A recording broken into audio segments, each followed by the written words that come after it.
Hey, welcome to Romance Happy Hour. I'm Dylan Crush, and I am here without Dawn tonight. I'm not sure what Dawn has going on, but yeah, she is not able to make it, so I am trying to hold down the fort solo.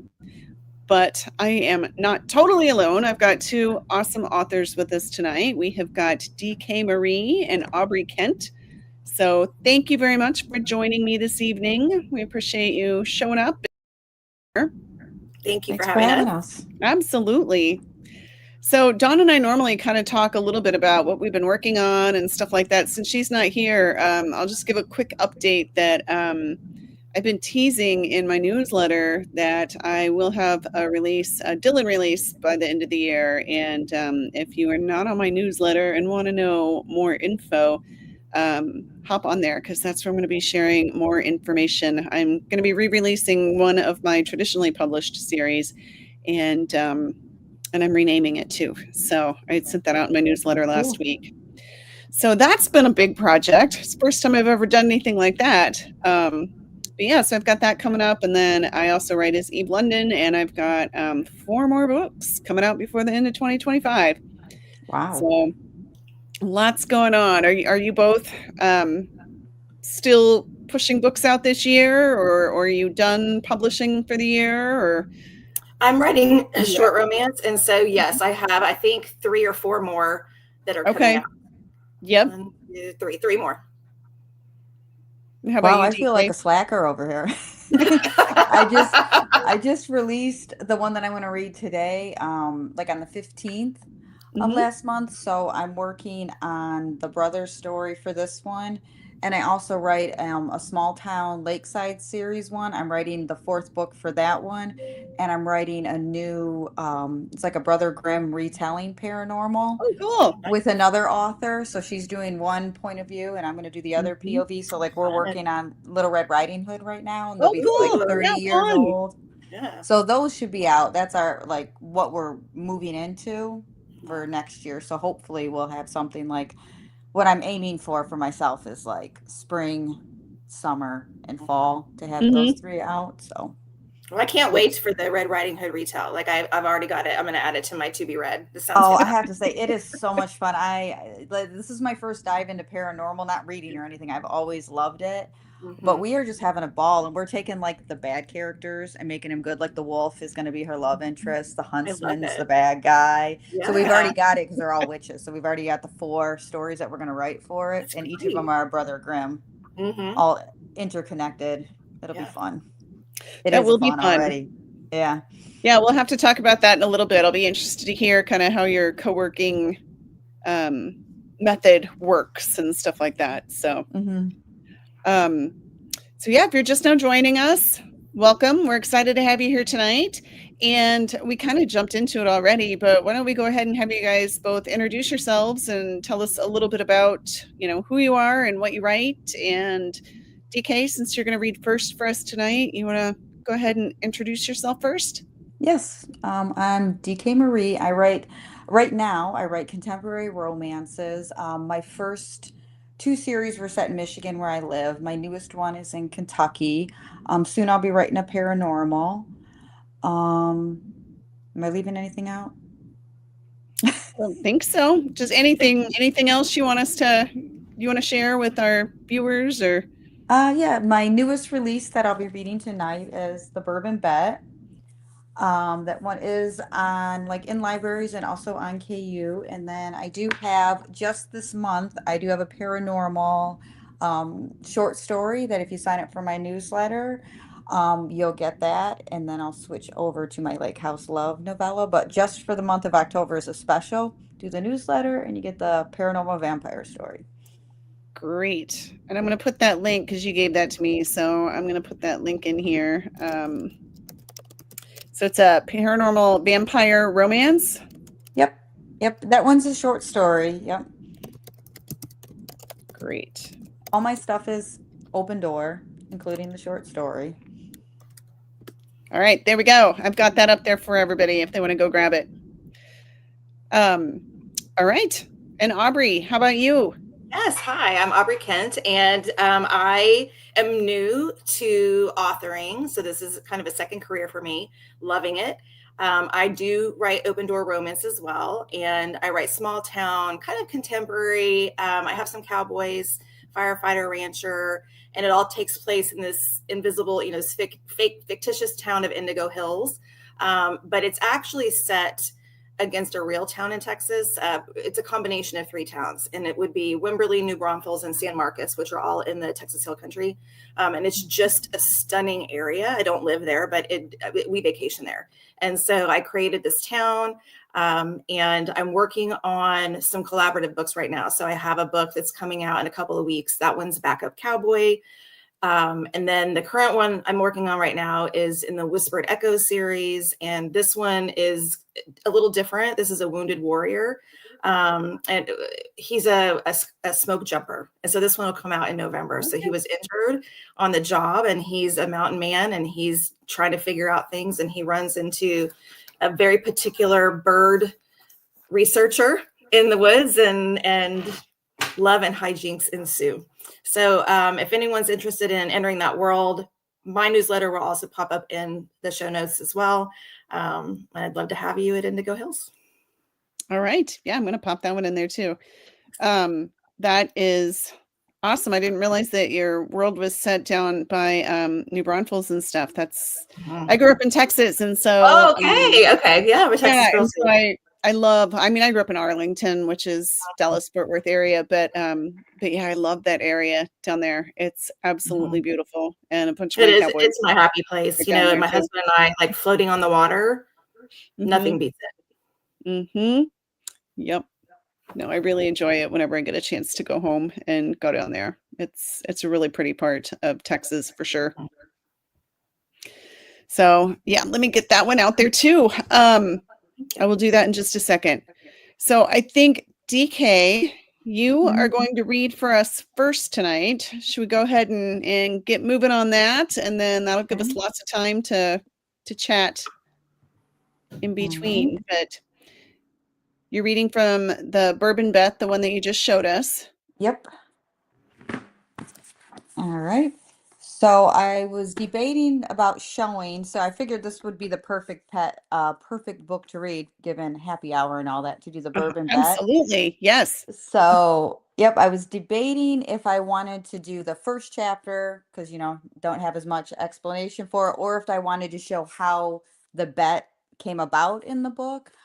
But I figured I wanted both of the main characters, which is in the opening chapter, how they met. You can get to see a little bit of their chemistry before his brother goes in and ruins it all and forces them into the two bets that take place in this one. So that's what I'm going to start with, is the opening chapter. Okay, fantastic. We will leave you to it, and we will be back when you're done. Okay.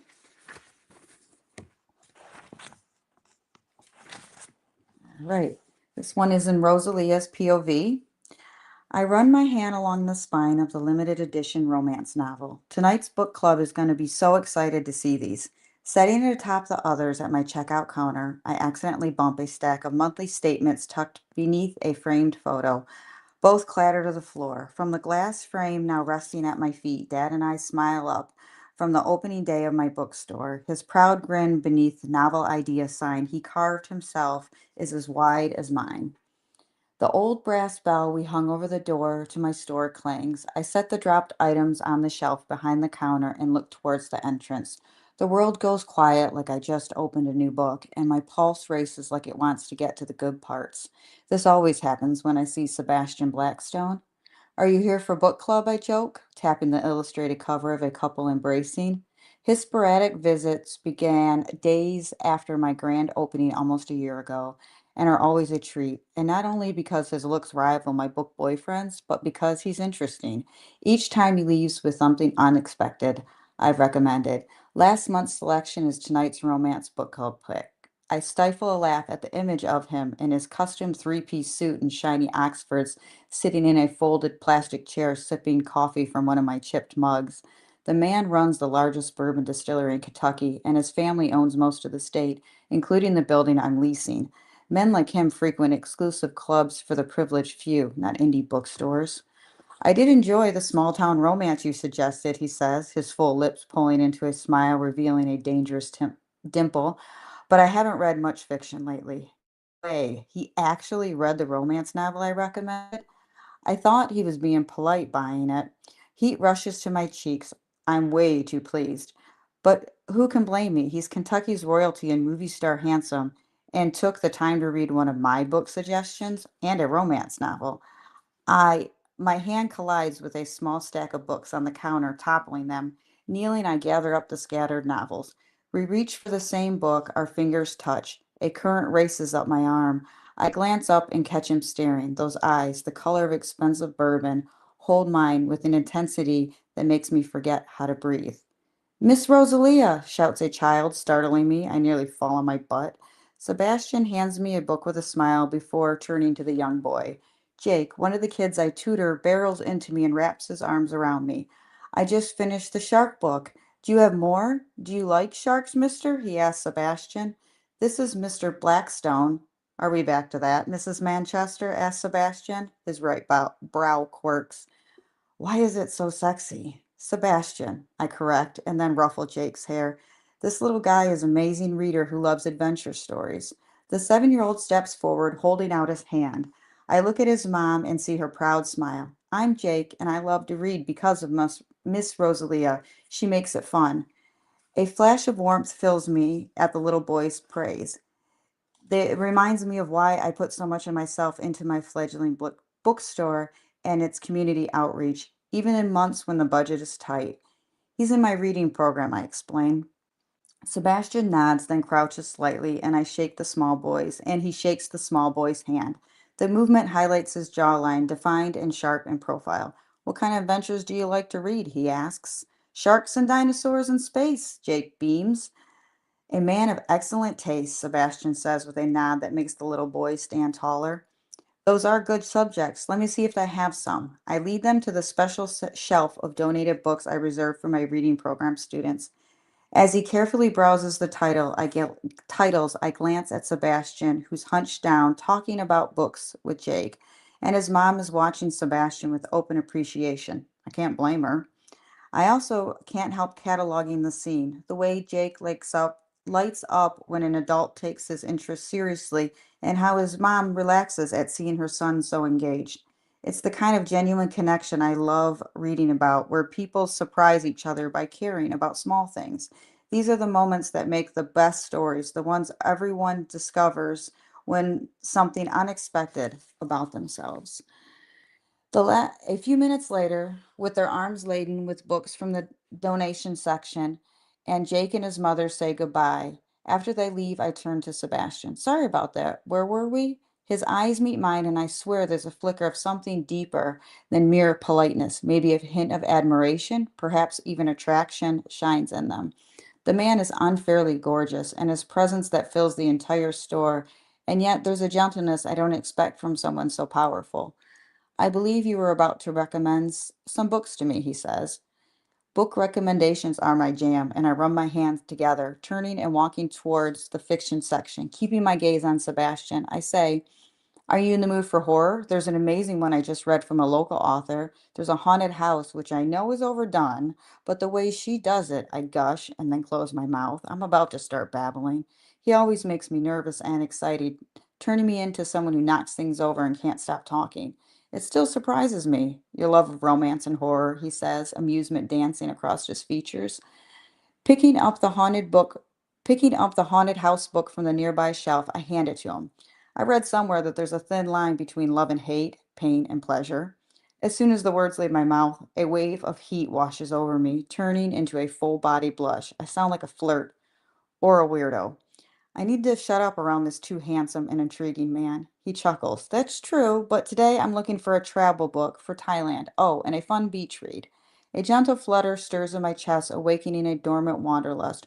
One day I'm going to travel, and then and more than just an inside an amazing story.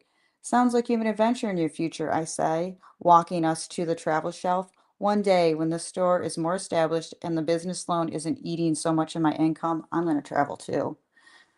I wish, he says. I'm getting them for my nomad sister Liliana. She's currently in Australia for another few weeks, then she's heading to Thailand. She's not big on touristy hotspots, but if you have a book about unique travel, she'll love it. Bending at the bottom of the shelf, I grab a travel guide that comes highly recommended by a sweet retired couple who frequent my bookstore and adore the author's worldly perspectives. I hand it to him.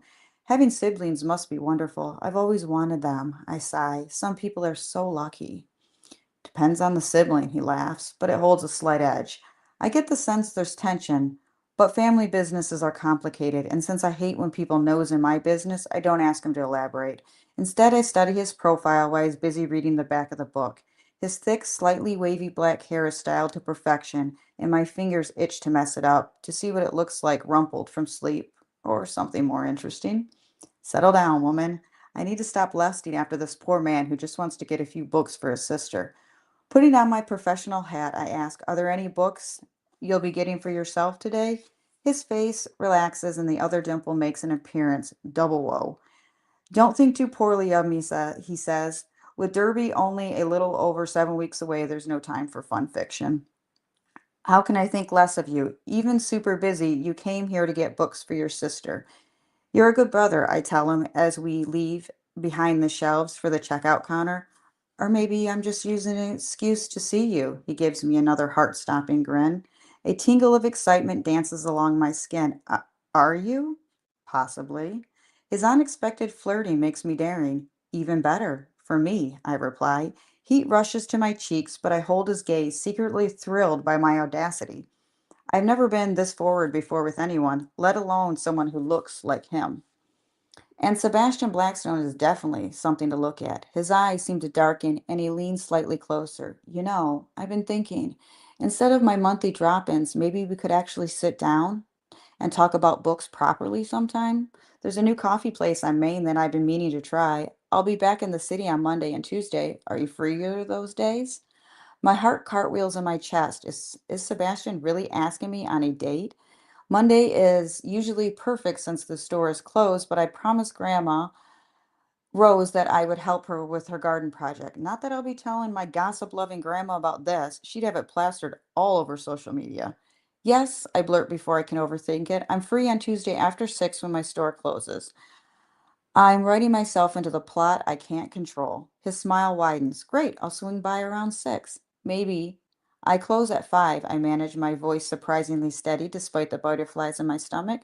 Perfect. Looking forward to it. He says, and there's something in his tone that makes me believe he means it. I press my palm against my racing heart. Sebastian Blackstone asked me out. Me, the bookworm, drowning in business loans while he commands an empire. The monthly statements peek out from under the counter, and a morning accounting I've been avoiding. Dad has always said dreams were worth chasing, but he never mentioned how terrifying it could be when they started chasing you back. Sebastian pauses at the counter, his fingers drumming lightly on the wood as he glances around the store. You know, he says, I've always wondered what made you choose this particular location. Whiskey Row isn't the most obvious spot for a bookstore, but it works well. I follow his gaze, seeing my little sanctuary through his eyes, the mismatched furniture I've collected and refurbished, the hand painted sign that took me 3 tries to get it right, and the cozy reading nook I created at the corner with cushions I found at a thrift store and recovered myself. I'm proud of what I built from nothing, even as my attention snags on every imperfection, from the slight wobble on the display table to the way the paint doesn't quite match the trim I touched up last month. What if he sees all the places I've cut corners, where my dreams are held together with determination and discount supplies? It shows me, I admit, self-conscious about what the modest space compares to what he must be used to. When I came across the for lease sign online, I saw it in person and it felt right. The way he's really listening shows he's genuinely curious about my little world. Nodding, he glances around the store again, making no move towards the door. He surprises me with how much he seems to actually care. Spending my teenage years in a scholarship as a scholarship kid at a private school where my mom taught English and history, I've seen how the wealthy operate up close, the whispers, the exclusion, the constant reminder that I don't belong in their world. Even knowing real life romances between different worlds like ours rarely end with happily ever afters, I'm still willing to see where this story goes. And that is the first chapter in The Bourbon Bed. Oh, that was great. Thank you. Yeah, I really enjoyed that. Me too. Thank you. Thank you.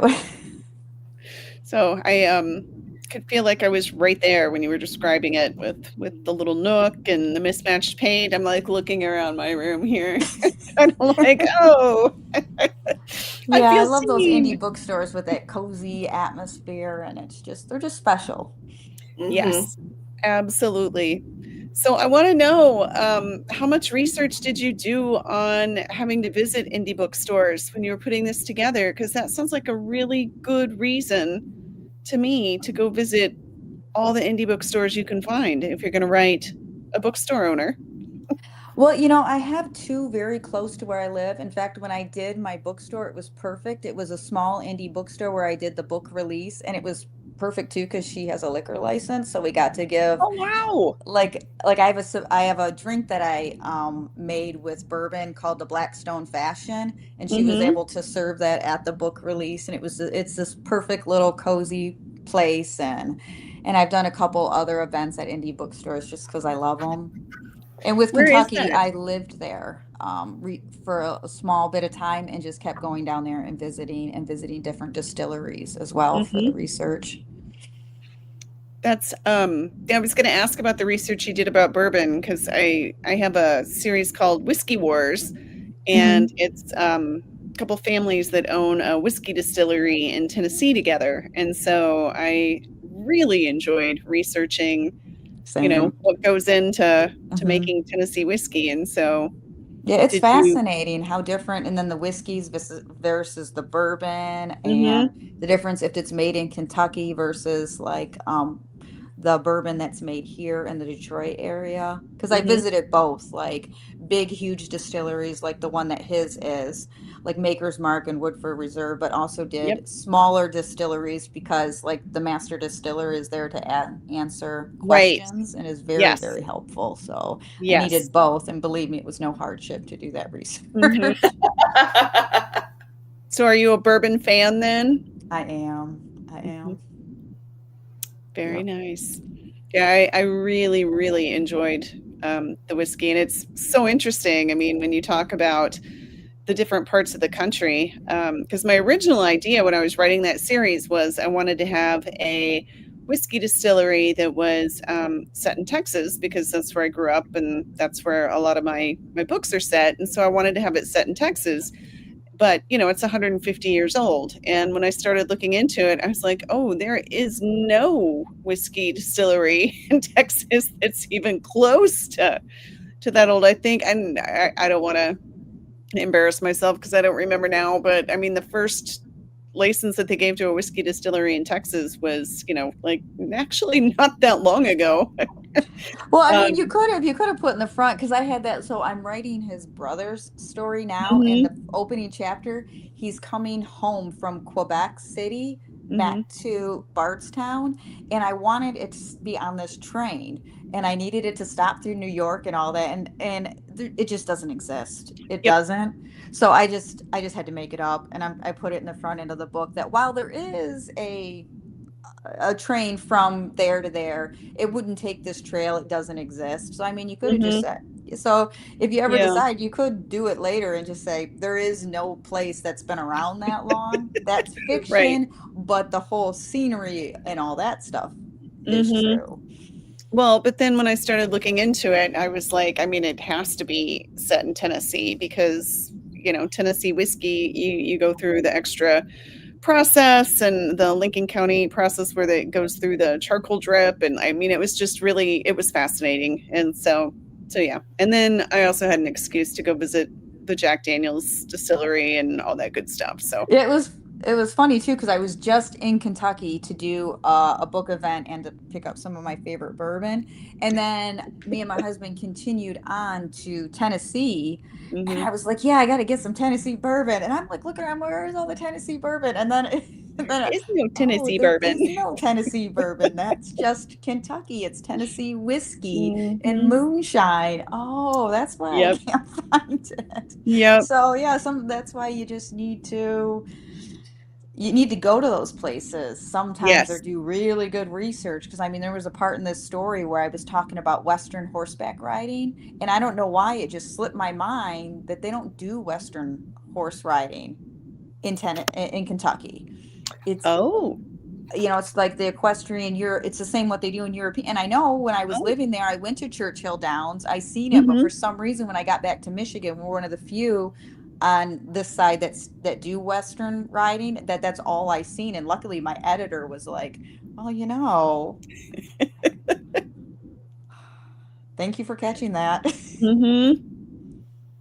Yeah, it's amazing. Just you don't think about how many details, but even something like that, or I was working on something a friend of mine read it, and I mean, it's been my youngest is 16 now, and I said something about when the baby was like cutting her front teeth or whatever, and she was like, baby's not gonna get her two top teeth until this. I'm like, oh my You would just gosh, forget. Yeah, we forget, even though we should know this. It is like I amazing how forgot. much well. I forgot the bottom one's normally How coming could you do first. that? You're right. I know. Like, Yeah, and you oh, don't even think to look it up because you just think you Right. know it.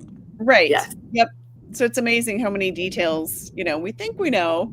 And Hmm. then, yeah, somebody will Yeah, read thank it and be goodness like, for beta readers and editors, man. exactly. Exactly. Well, and you think to look up the big things, like you said, but yeah, some of Yeah, those like I did little a things you ton of just slip research by. on like MASH content and all that stuff, Yes. even though it rarely came up in the book. It's not Mhm. like most of the story took place there. More of it took place Yep. during happenings during the Kentucky Derby, working up Mhm. to the Derby. But like I still did the research because I wanted it right when it did happen. And then Right. meanwhile, so yeah, you do all that research, you did all this remembering because like it's been a good 10-15 years since I lived in Kentucky, and I Mhm. don't go down during the Kentucky Derby anymore, so it was like had to Mhm. make sure all of it lined up, all of it Yep. made sense. And yeah. Yep. Well, very much enjoyed that. I'm gonna have to look that one up. Well, thank Hmm. you. For sure. Thank you. And I just Oh. want to add to the whole bourbon um, conversation. I think it's interesting that you both wrote books about that. And my number one for Clifton Strength, for those of you that know them, is ideation, and Mhm. it's a blessing and a curse because there's always a new idea, which Yep. sounds great, but then it's competing with the new idea that comes 5 minutes later.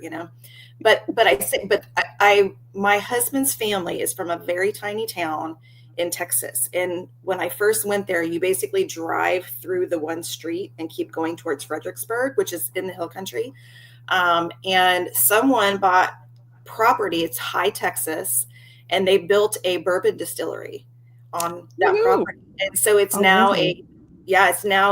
a tourable bourbon distillery, and he Hmm. loves his whiskeys and bourbons. And so just listening to both of you talk about it, I probably should go because he hasn't been to that property since they sold everything. It's been 20 Mhm. years or more, but uh, and then of course that sparks an idea, right? Oh, okay, maybe I need to Right. you know, do something with that. But I think that's incredible that y'all both ended up with that. And it makes me want to read both of your books. Just so you I know. know, Yeah, I same. guess they're already I adding want it to to read my the book. list. Now I want to read yours as well. Because, it's like, it's such a fun, I don't know. There's something about the vibe. Like the one that I was reading just before then too is like Bourbon and Lies. Like it's the Bourbon Mhm. brothers. And Mhm. then so I was looking. So I'm definitely like, because when I'm writing a series, I like to feel like that whole vibe of it. Mhm. Mhm. So Mhm. I'll read them and then so I feel it and then I jump into the books to do it, or I do it after because Yep. I'm still in it, in that world, and I like Yeah. it. So I'm Yep. definitely wanting to check out those books. Yeah. Well, and it's interesting too because when I was looking at, well, maybe I can figure out how to make this in Texas, because of the weather. It's so different in Texas. Mhm. They can age a whiskey so much faster in Yes. Texas because of the heat and Right. everything. Whereas, something in Tennessee might take 5 years, and in Texas it might only take two or whatever, just Right. because Yeah, they can put it on that higher shelves for yep, it or do the it. way the temperature But they goes and don't have the everything. limestone caves.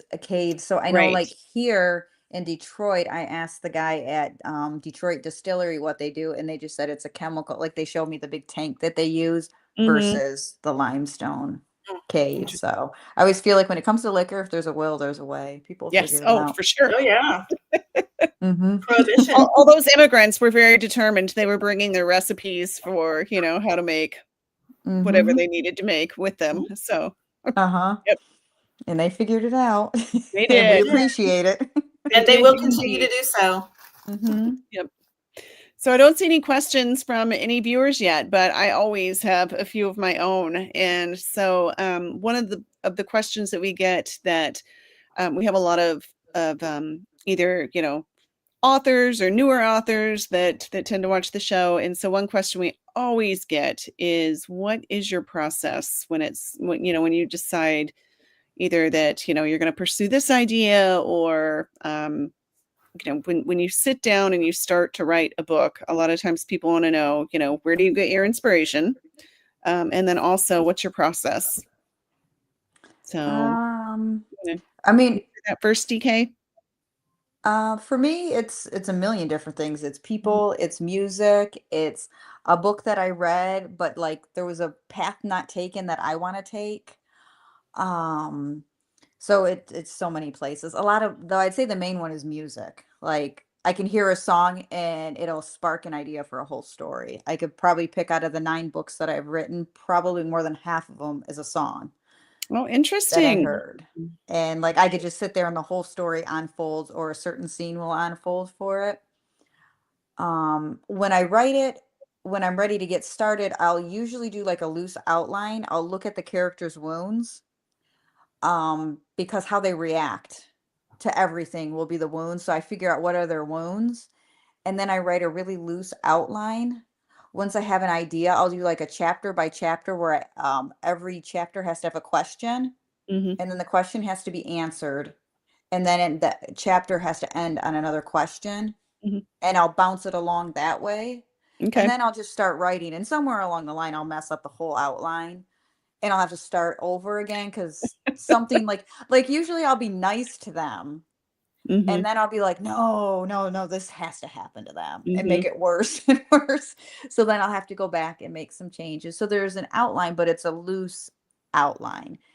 Cause for me, I know like with a pantser, an empty page is too overwhelming for me. So I have Okay. to have some type of direction with it. Hmm. And if I get lost along the way, I can look at that outline and look at those question, answer, and it helps me get back on track. Okay. So kind of in the middle between a plotter Yeah. and a pantser, a little Mm-hmm. bit. Yeah. How about you, Aubrey? So my process is evolving. So I'll Hmm. say that. But I am a pantser at heart. And it's great for a longer book, but because I'm writing short right now, what Hmm. I've learned is that I can take forever to develop the idea. And so I did for the first time, just a quick sentence. I want this in this chapter, this in this chapter, and it Hmm. went much, much faster. Okay. And because for me as a pantser, once the story's told, I have no interest in it. Like I just don't. It's told. Okay, let's go, let's get a new one. And so that's been the challenge that I have is sort of balancing that need of my creative side to explore Hmm. with writing. And so, but I like the process. I've done it again just to see, if I can keep on a tighter schedule, I would say. Hmm. Um, I have a longer book. It's a full length novel. It's actually quite long, and I need to cut it. And it's the first one I wrote, and it's just sitting there waiting for me. And that one I enjoyed so much. My natural inclination is to write in pieces.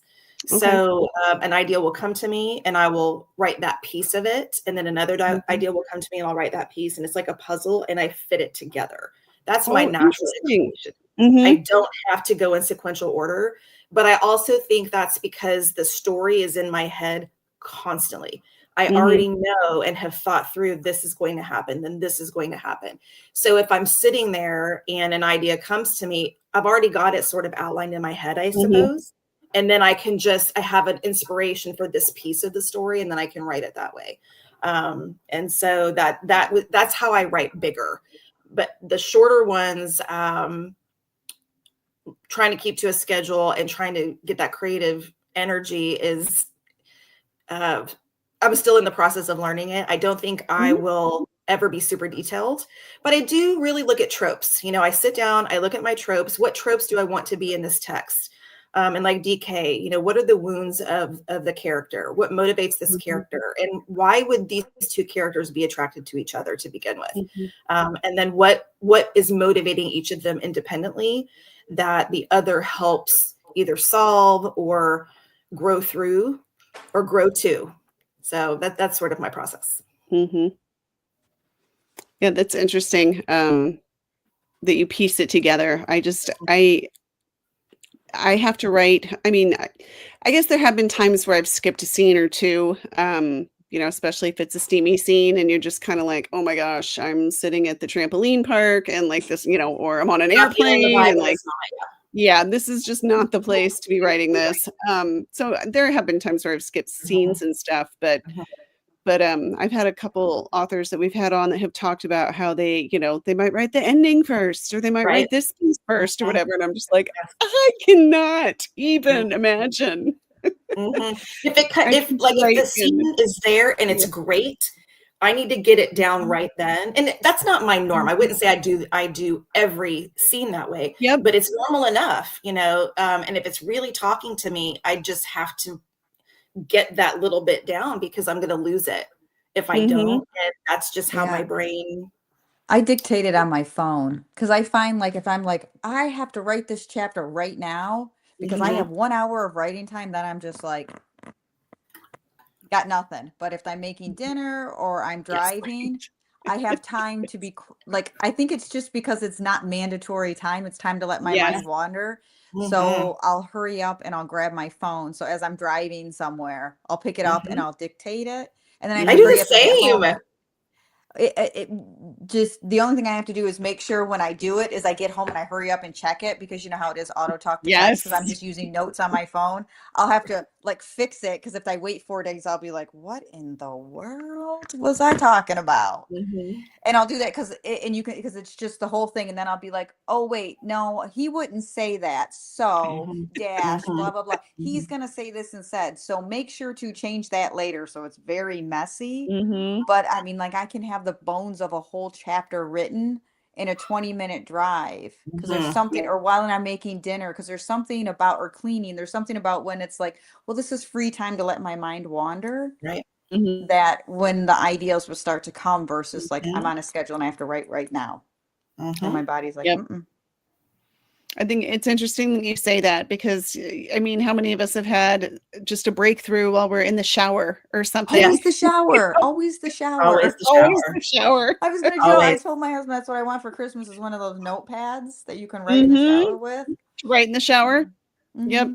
I used to go to spin class and I would always get, like, if I was working on a plot issue or trying to figure out something, and you know, it would always come to me while I was on a spin cycle, you know, with 45 minutes left to go in a class or whatever. So then there's no way to write it down or anything. I'm like, I have to remember. But I think it's when you're falling asleep. Yes. And then you think like, oh, I'll remember that in the morning. Because it's the last thing. I tell myself that lie every time. Oh, it's the last thing. You'll remember it as soon as you woke up. No.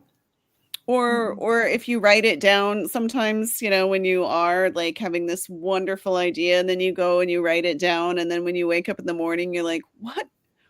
This is horrible. What was I thinking? It sounded so great. Like the best new idea ever. Right.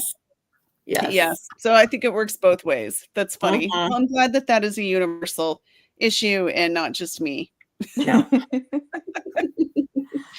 So the fact that both of you dictate, though, do you dictate just ideas and notes, or are you dictating an entire chapter?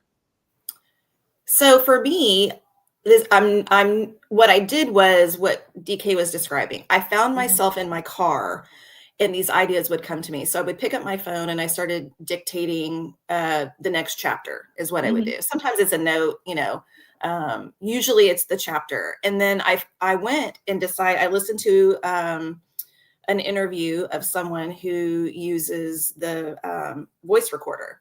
So I picked one up a couple weeks ago, and I started using that just to see. And this person goes on walks, and Okay. Yep. she that's what she does, Lila Hart. And so when she's walking her dog, she uses the dictaphone. And so I decided to do the same. And let me tell you what, it is even better than my phone. I didn't think I would enjoy using that more than the iPhone, because I found the iPhone is such a good transcription, but you can plug it into your computer and Word will transcribe it for you. Okay. And you don't have to talk punctuation, which I found that I had to do on my phone. So anyway, it's really been freeing for me when I'm not in a place to sit at a computer, or my brain is not wanting to sit there. I can grab it. So it's not, I'm sort of doing kind of a balance between the two. And it's just a very rough draft. And then I plug it in, and then I go in and I start piecing it together like the puzzle pieces, and let it grow and turn into its writing. But that's my process. And I'm really enjoying it, and I can see me using it more and more. Yep. I have tried to dictate multiple times. The very first time was I was driving, I think, to Omaha for a writing conference, and I mean, I dictated for maybe like an hour, and I mean, it was amazing. And then, I went to my conference and everything, and when I got home, I went to go check it all, and there were areas where I couldn't even tell, like you said, DK, like I couldn't even tell what in the world I meant. I mean, this was several years ago, but yeah, I keep trying. Every once in a while I'll think like, "Ooh, I'm going to be on a road trip. I should dictate." But I feel like maybe you need to get better, because like mine, I have to make sure it's the same day, so then I can come back.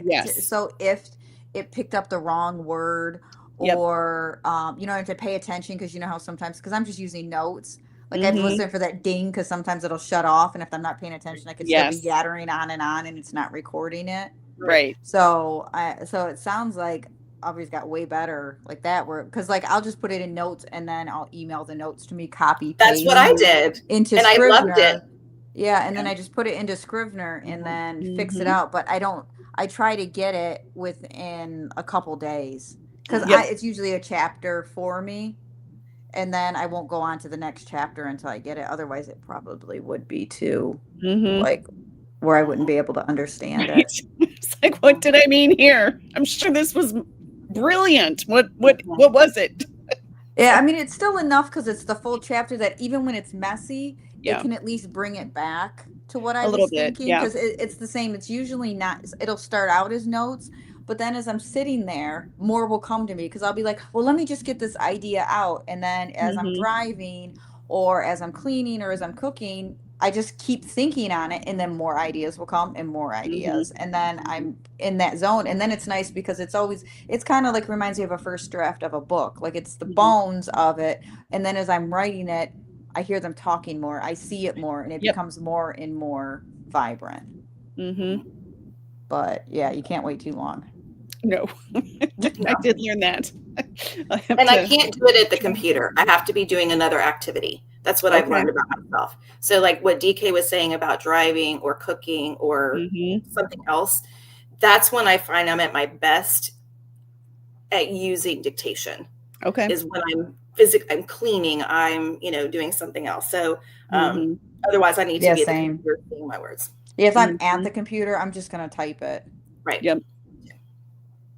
Interesting. And that's one of my favorite things about doing the show, is just learning how so many different people have so many different ways of doing, pretty much the same thing. We're putting a book together, but yeah, it's just everybody's brains work. Is just a little bit different.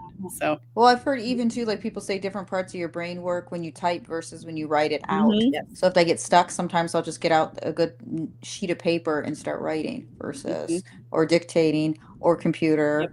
Or sit there and think, maybe I'm just writing in the wrong spot, because I always do dual point of view. So then I have to sit and think, well, maybe I'm just not right. Maybe I'm writing it in the wrong person's point of view. So I got to sit back and think about that. Like, whose chapter is it for real? Right. Interesting. Well, let's get to Aubrey. We definitely want to make sure that we have time to hear what you've got for us tonight. Thank you. And then we can come back and chat after that. So you want to tell us? what you're reading from? Yes. So this is going to be chapter 1 from Influencing the Rancher, which is my book 1 of the Indigo Hills series. And what's interesting about this is that I didn't write it first. This was actually what I wrote second. And so I have a love for this book because I ended up making it my first book. It seemed to flow better. And I loved book 2. And so I think because I love them both so much, my heart goes into the story, but it's actually my book 2. So for those of you that are curious, I wrote the second in the series because that's how my brain works. All right. So here we go. Whatever works. Yes. All right. We will let you get to it and we'll see you after. Thank you so much. Appreciate it. All right. This is chapter 1. And this is an ebook. This is in Kindle Unlimited, Influencing the Rancher. Chapter 1, Capri. What the blazes do you think you're doing? A truck door slams somewhere behind the ranch's barbed wire fence, but I ignore the rugged voice. It's the golden hour in the influencer world, the time of day right before sunset when the sun's rays cast a warm, natural glow that's ideal for photos. 10 minutes remain of this perfect hill country light before my shot is ruined, and I am not about to waste them explaining myself to a man who has no say in how I run my business. Hey, princess. That cowboy raises one hand and snaps twice. I'm talking to you. Did he really just snap his fingers at me? Even my 4-year-old knows better than to do that. I whip around to give the jerk a piece of my mind, but am momentarily stunned into silence. The hottest man in the South stands at the ranch's fencing, a tight white t-shirt showing off his tan, sculpted muscles. Ink swirls down both of the stranger's arms, the intricate designs eclectic and intriguing. You've seen a male before, Capri. Stop staring like he's a dessert bar. Unfortunately, my brain does not listen to reason. The guy's faded jeans grip his physique in the yummiest of ways, and to top it off, he's wearing a backward ball cap, my personal kryptonite, with blonde wisps of hair peeking out from underneath. A short beard dusts his square jaw, and I am going to melt into a puddle right now. Hot guy's eyes slowly rake over my body. Sure, my dark hair falls in waves past my shoulders, and okay, my skin has been called flawless, and fine, my curves have been known to make men forget their own names. Do I mind the attention? Not usually. Teenage me didn't know there were members of the opposite sex who appreciate a voluptuous woman, and she's still inside me somewhere celebrating.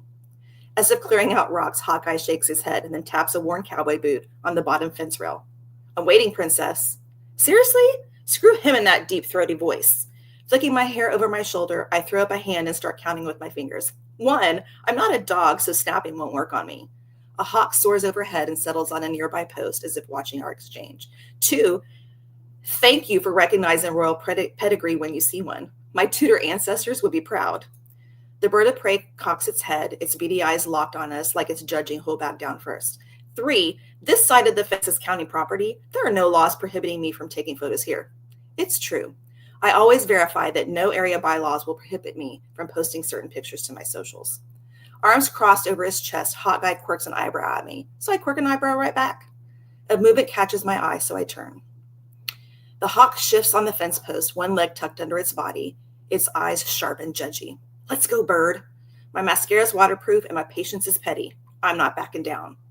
But why are this guy's biceps so big and bulgy? And why am I even noticing them?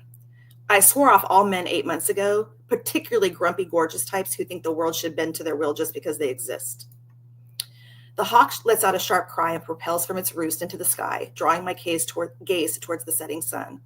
With zero time to waste on these games, I turn to face my tripod, the ruffled skirt of my dress twirling several inches above my knees.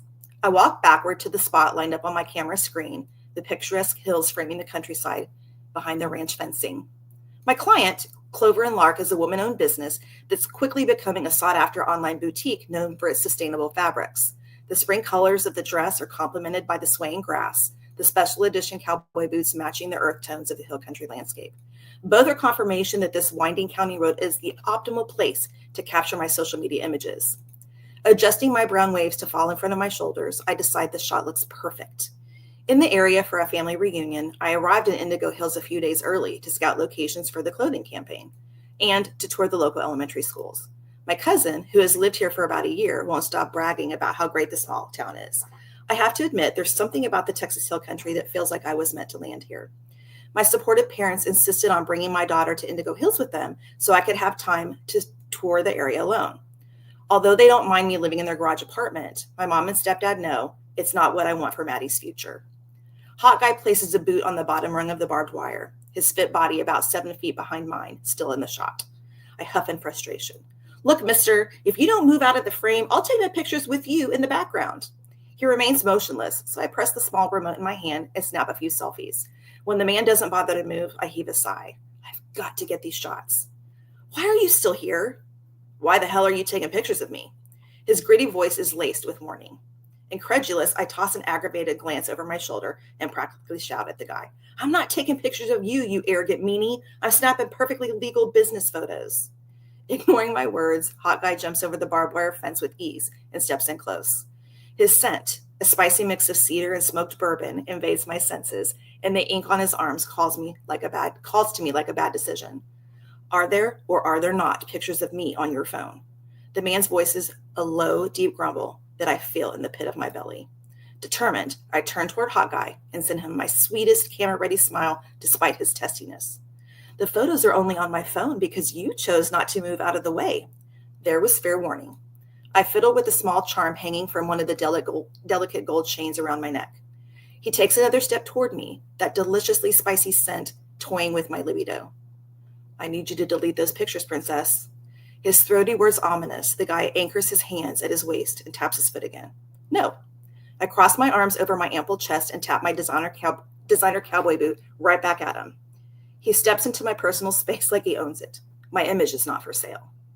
Intimidation tactics don't work on me. Of course I'll delete the pictures. I won't risk my brand by posting a photo without someone's permission. Besides, everyone I feature on my business social signs a waiver first. I just won't be told what to do by a stubborn cowboy who thinks a scowl and crossed arms translate to legal authority. Out of nowhere, Hot Guy reaches out to grab my cell, so I sling my right arm back behind my neck to hide it and take a giant step backward. His reflexes are quick, though, his left arm scooting around my waist. Somehow, we end up smashed together, chest, hips, and knees touching, his hand clasped over mine as I grip the phone. A spark unlike any other zings through me from head to toe, and I inhale sharply, dropping my device. We stare at each other for the longest time, neither of us moving. You need to remove your hand from around my waist, rancher guy. You do not have my permission to touch me. He immediately drops his arm, but doesn't take a step back or pick up my phone. His eyes drop to my lips, and I get the weird sense that he wants to kiss me. Instead, he grumbles, I need to see you delete those damn photos. Why? Are you some sort of CIA undercover operative pretending to be a cowboy? I know I should just delete the images, but there's something about a demanding grumpus that rubs me the wrong way, even if he is hot as sin. Darling, if I were a spy, do you think I admit it? He fights a smirk with little success, his minty breath brushing my mouth, the air between us thick with tension. He finally steps back, scoops up my phone, and hands it over. A shiver runs through me, and I lick my lips on instinct, aware that I wouldn't mind him being with me right away. No, Capri, this grumpy rancher is not worth your time. A slight movement catches my attention from above. The hawk from the fence is now soaring above us, its large wingspan impressive. I notice streaks of purple are now woven into the Golden Peak sky. Are you happy now? I lost my light, teeth gritting. I unlock my cell and remove the man's stupid pictures one by one. Delete, delete, delete. My words grow more shrill with each swipe, and I know I should remain professional, but this stubborn cowboy is riding my last nerve. I shove my phone in his face so he can see the last shot for himself. What's wrong with you? Do you have something against women-owned businesses? Are you one of those guys who thinks being an influencer isn't a real job? I worked for 2 days straight trying to find the perfect location to showcase my client's new clothing line. I motion to my dress and boots, then swipe one of my test shots from yesterday. This is the light I was attempting to capture. Thanks so much for being a gentleman. I spin, grab my tripod, and march toward my Bronco without bothering to pack up my things. Hey, princess. The jerk's voice is almost a growl, but I don't acknowledge him because this rodeo reject is not worth a second more of my time. If you come back before sunrise, I'll grant you free reign on the ranch to shoot pictures of whatever you want. A smug smile stretches across his yummy face, except for me. The nerve of this guy. In your dreams, cowboy. I toss the tripod into the backseat of my Bronco and climb into the driver's seat, slamming the door shut behind me. As I start the engine, I glance in the rearview mirror and see Hot Guy standing where I left him, his posture rigid. I try to ignore the yearning to turn my vehicle around as he watches me drive away. And that's the end of chapter 1, Influencing the Rancher. Woohoo. Thicker. There we go. I got everybody unmuted. Yeah, she needs to turn that car right back around. I mean, that was some delicious tension. I like her attitude too. She's funny. Yes. Very fun.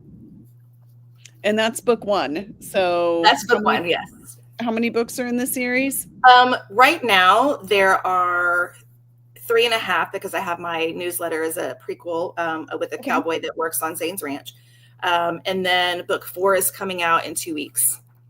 Okay. And it will end up being a 6 to 8 book series. I haven't decided. I've got 6 main characters. So book 4 that's coming out is kind of a book adjacent. She's a main anyway.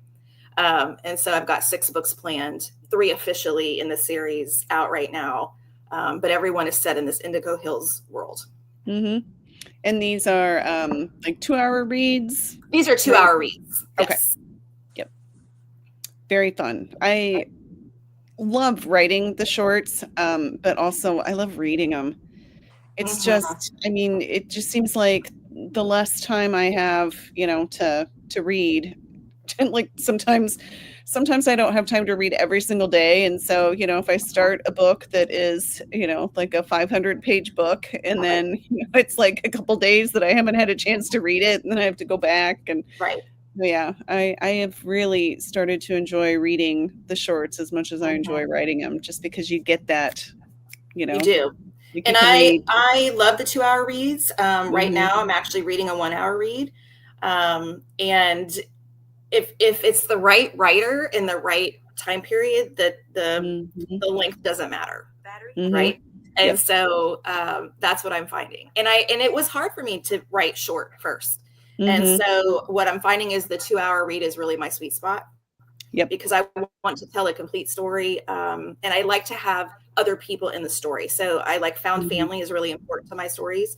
And so there's a chapter in the book. It's the quid ball. I forget what they call it. It's all the guys texting each other. And so I like in those are the men that are in the anchors of each of the stories. But they're important, and I don't want to lose that piece. And so, and that's why the 2-hour fits better, because I can fit more of that in. Yeah, it's hard to fit. I mean, there's not a whole lot of room for subplots and things like that when you're writing that short. But yeah, you definitely want to get, especially if it's small town, definitely get all those side characters in, and because that's a lot of readers for small town, read for some of those side characters, it's like, but this is a romance. They're like, I know, but I want to know what she's going to do next, so. And my husband and I, when I decided to go with the short romance, because I had just written my big book, it's a rock star novel, and it's one of those, I'm getting ready to hire a developmental editor to kind of help me cut it down. But I really wanted to try short. So he and I sat down and we actually planned the whole world, and he helped me think of it. So I had all the couples figured out, the town, all of it. And so I've got all these couples waiting. So it's really nice because I can pull them in just a little bit and into the future. I've got, Hank and Lulu, who own a diner in town, and they're the best gossip around. And so I've got them, and in my book adjacent, they're catering a country music festival that was talked about in book 3. And so having the world built ahead of time, even though I'm a pantser, I knew I needed to have that world figured out, and so that makes it fun too. Like, okay, who's going to talk to who? And I've got a grandma who's falling in love with an older gentleman who just moved to town. And so their story is going to weave through several of the books. So yeah.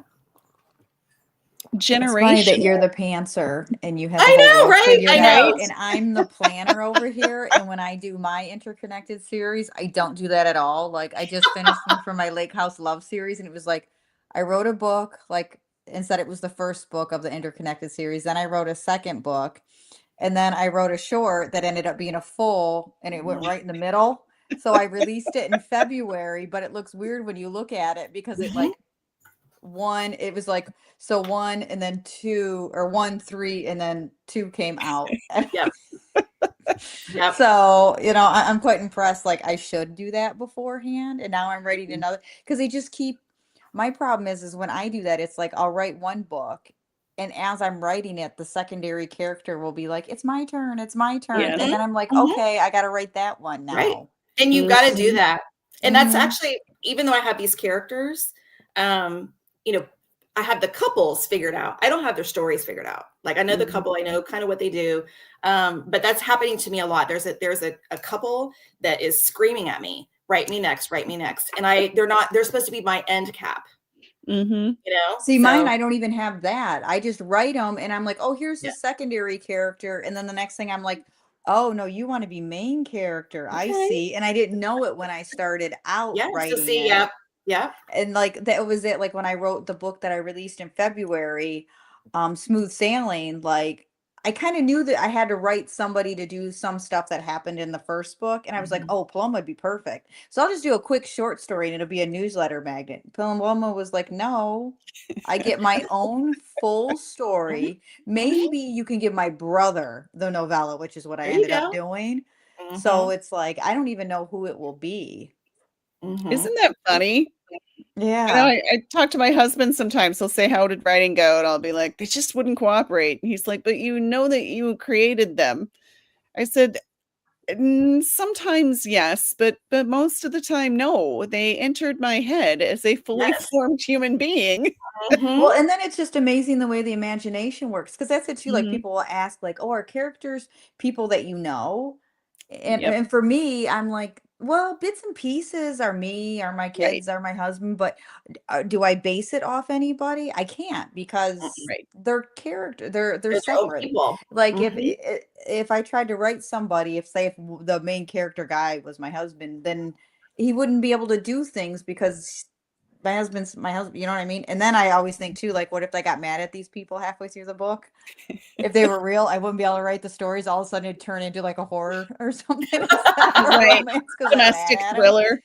Yeah, exactly. So it's like, Author no, on the no, they're run. all make Yep. believe, all make believe, just Yep. little bits and pieces of me, my friends, my family. But Mhm. Mhm. I mean, I know plenty of people who do it. Like they Yep. Mhm. base their characters off people they know. For me, it was just something I could never do. I would Mhm. Mhm. struggle with that. Yep. Mhm. Same. I think there are bits Same. and pieces. There's Mhm. probably a lot of me and a lot of my heroines just Mhm. because, when you are in Yeah. somebody's head like that, oftentimes it's you know what you know, but then it's also really interesting when you're writing someone that is so not like you. Because I feel like that's sometimes even more fun because, you have Yeah. to think about it and Mhm. really put yourself in somebody else's shoes. So, Mhm. Yeah, I yep. agree. Mhm. Well, I feel like we hardly talked at all and we're already out of time, but It was fun. that's It how was. It was a fast it lot of goes fun. around here. So Mhm. before we wrap up, I'll just ask if, where is the best place for readers to find you? Is there a particular platform that you hang out on, or where's the best place to catch up with you? So for me, Instagram. So Aubrey Kent Writes would be a great place to catch up, see what I'm up to. I also have a TikTok, Okay, Aubrey Kent Writes. So either one is fine. Um, and I post almost every day to both. So that'd be the quickest. great. I'm on all social media, but my favorite is Instagram. Like TikTok, yeah, I might post once a week and then I remember to check it maybe once a week. Mhm. I'm Yes. pretty bad with it. Kind of like like Facebook too. Now Facebook I'll post every day because it's connected to Instagram, but Instagram's really where I'm at, like where I hang out, Okay. where I do the most comments, where I scroll the most. And that one's DK Marie author. Okay. All right. Great. Well, we've got it. Thank you very much for being with me tonight. I really appreciate it. I told you it would go fast, and it It always did. does. Yeah, it was a So, Mhm. lot of fun. Thank yeah, you, Dylan. It was a great. lot of fun. And it was nice Thank to you. meet you, DK. And you Same, it too, was Dylan. great to meet you too. All right. Well, for anyone who's listening to this later, be sure to come back. Dawn will hopefully be here on the fourth Thursday of this month, and we'll be here with two more amazing authors. So, and don't forget to subscribe to our podcast and leave a review if you would. So, all right. Well, you guys have a great evening, and we'll see you next time. Too. Thank you. Bye, guys. Yeah, Bye. bye.